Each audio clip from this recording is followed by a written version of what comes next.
আজ তৈরি করছি রাইস নুডলস। শীত এসে গেছে, বিভিন্ন ধরনের সবজি এখন পাওয়া যায়। তাজা সবজি দিয়ে রাইস নুডলস করছি। বিভিন্ন সুপার শপে বিভিন্ন ব্র্যান্ডের রাইস নুডলস আছে, আপনারা আপনাদের পছন্দ মতো নিয়ে নেবেন। আমি এখন এই প্যাকেট থেকে অর্ধেকটা নিব। প্যাকেটটা কেটে নিচ্ছি। এখান থেকে আমি অর্ধেকটা রাইস নুডলস নিয়ে নিচ্ছি। রাইস নুডলস সিদ্ধ করতে হয় না, এটা গরম পানিতে 5 থেকে 6 মিনিট ভিজিয়ে রাখলে হয়ে যায়, চুলায় ফোটাইতে হয় না। এখন নিয়ে নিচ্ছে এই যে হাফ রাইস নুডলস। এখন এর মধ্যে আমি দিয়ে দিব ফুটন্ত গরম পানি। পানিটা ফোটানোর সময় আমি একটু লবণও দিয়েছিলাম।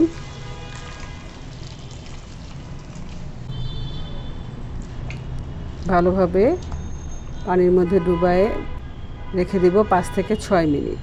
এর মধ্যে আমি কিছু সবজি কেটে নিব। কেটে নিচ্ছি টমেটো, আরও কিছু সবজি আমি আগে থেকে কেটে রেখেছি, সেগুলো ভিডিওতে দেখাইনি। সব দেখাতে গেলে ভিডিও অনেক বড় হয়ে যায়।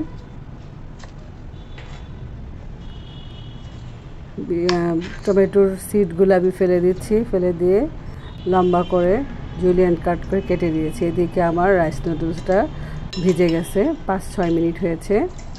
এখন এই পানি থেকে উঠিয়ে নিচ্ছি। পাশে আমি কেটে রেখেছি ক্যাবেজ, বাঁধাকপি আর হচ্ছে চাইনিজ ক্যাবেজ, আর কেটে নিয়েছিলাম টমেটো। এখন একটা প্যানে সামান্য তেল দিয়ে দিচ্ছি, দিয়ে দিব পেঁয়াজ কুচি। এটা একটু নাড়াচাড়া দিয়েই দিয়ে দিব কাঁচামরিচ, বেশি ভাজতে হবে না, কাঁচামরিচ। এটা হালকা একটু নাড়াচাড়া দিয়ে ভাজা হলে এখন দিয়ে দিব 4টা ডিম।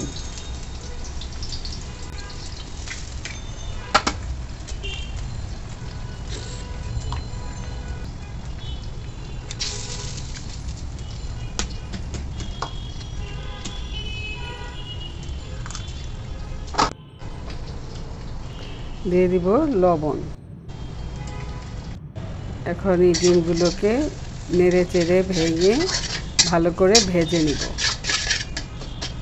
ডিমগুলোকে একটু ভালো করে ভাজা ভাজা করে নিতে হবে। এখন এতে দিয়ে দিব কিছু স্প্রিং অনিয়ন, পেঁয়াজ পাতা। এখন শীত এসেছে, এই পেঁয়াজ পাতাগুলো এখন পাওয়া যায়।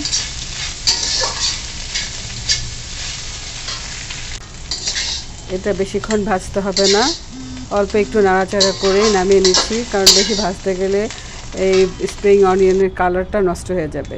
একই প্যানে আমি আবার সামান্য তেল দিচ্ছি। এখন দিয়ে দিব কিছু রসুন কুচি। রসুন কুচিগুলো হালকা ব্রাউন করে ভেজে নিব। যখন এর ভিতর থেকে অ্যারোমা বেরোতে থাকবে, মানে হালকা সুন্দর একটা ফ্লেভার আসবে, তখন এর মধ্যে দিব সিদ্ধ করে রাখা কিছু চিকেনের কিমা। এখানে আপনারা কাঁচা চিকেনের কিমাটাও দিতে পারেন, আমার কাছে সিদ্ধ করা ছিল তাই আমি ওটাই দিয়েছি। চিকেনটা সিদ্ধ করার সময় আমি সামান্য আদা রসুন বাটা একটু লবণ দিয়ে সিদ্ধ করেছিলাম। এখন দিয়ে দিচ্ছি সেই স্প্রিং অনিয়নের পেঁয়াজগুলো আর সাথে কিছু কাঁচামরিচ, এগুলো হালকা সতে করে নিব।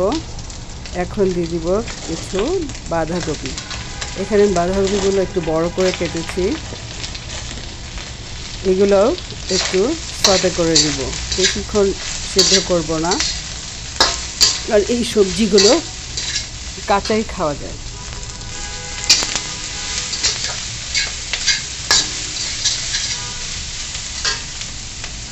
এখন দিয়ে দিব ক্যাপসিকাম, এটাও সামান্য সতে নাড়াচাড়া দিয়ে নিব, সতে করে নিব। এটাও বেশিক্ষণ রান্না করতে হবে না। এই সব সবজিগুলোই আমরা কাঁচাই খেতে পারি, এটা বেশিক্ষণ ধরে রান্না করার কিছু নেই। এখন এতে দিয়ে দিব সেই ভিজিয়ে রাখা, গরম পানিতে ভিজিয়ে রাখা রাইস নুডলসগুলো। এখন নুডলসগুলোকে ভালো করে সবজির সাথে মিশিয়ে নিচ্ছি। এগুলো একটু সব আটকে গেছে, শক্ত হয়ে গেছে, কোনো সমস্যা নেই, নাড়াচাড়া দিলে এগুলো ছুটে যাবে। এখন দিয়ে দিচ্ছি 1 টেবিল চামচ সয়া সস। তারপর দিয়ে দিচ্ছি কেটে রাখা টমেটোগুলো আমি পরে দিচ্ছি, কারণ এগুলো প্রথমে যদি দিতাম তাহলে এগুলো গলে যেত, তাই শেষের দিকে দিচ্ছি। এরপর দিয়ে দিচ্ছি সেই ভেজে রাখা ডিমগুলো। এখন সব কিছু একসাথে ভালো করে মিশিয়ে নিব। এই সময় চুলার আঁচটা কিন্তু একটু বাড়তিই থাকবে। এখন সব কিছু ভালোভাবে নেড়ে চেড়ে মিশিয়ে নিচ্ছি।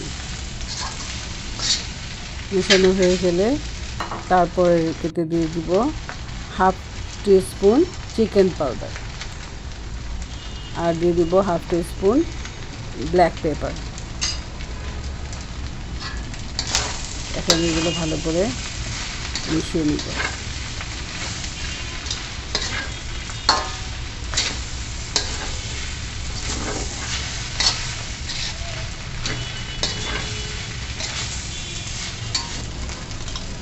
এখন দিচ্ছি আমার ঘরে তৈরি করা চিলি অয়েল। এটা দিলে টেস্টটা অনেক গুণ বেড়ে যায়।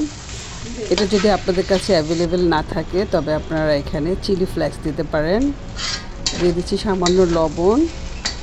সব কিছু ভালোভাবে নেড়েচেড়ে মিশিয়ে নিব। সব শেষে দিয়ে দিচ্ছি চাইনিজ ক্যাবেজ, বা এটাকে বক চৌ বলে। এটা বেশিক্ষণ কুক করতে হবে না, এটাও একটু নেড়েচেড়ে আমি নামিয়ে নিব।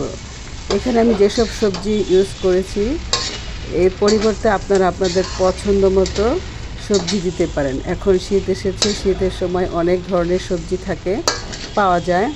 আপনাদের পছন্দ মতো সেই সবজিগুলোই দিতে পারেন। যদি আপনারা অন্য সবজি দেন, যেমন গাজর, ফুলকপি, এই টাইপের শক্ত সবজিগুলো যদি দিতে চান, তাহলে এগুলো যখন আপনি চিকেনটা সিদ্ধ হয়ে আসবে তখনই ওই সবজিগুলো দিয়ে দেবেন, কারণ ওগুলো সিদ্ধ হতে একটু সময় লাগে।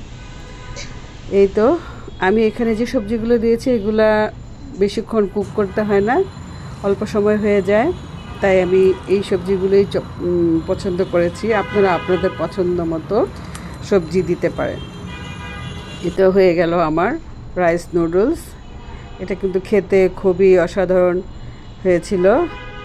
আমার মতো করে আপনারা এভাবে রান্না করে দেখবেন, আপনাদের কাছেও ভালো লাগবে আমার মনে হচ্ছে।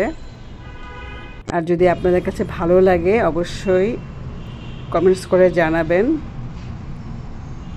আমি আমার মতো করেই তৈরি করেছি। আপনারা যদি এই স্বাদটাই পেতে চান তবে আমার মতো করে একদিন তৈরি করে দেখবেন। হয়ে গেল আমার রাইস নুডলস। আমার রেসিপি যদি আপনাদের ভালো লাগে তবে প্লিজ আমার রেসিপিটা লাইক, শেয়ার, কমেন্টস করে পাশে থাকবেন। এতক্ষণ ধরে ধৈর্য ধরে দেখার জন্য সবাইকে অনেক অনেক ধন্যবাদ। খোদাফেজ।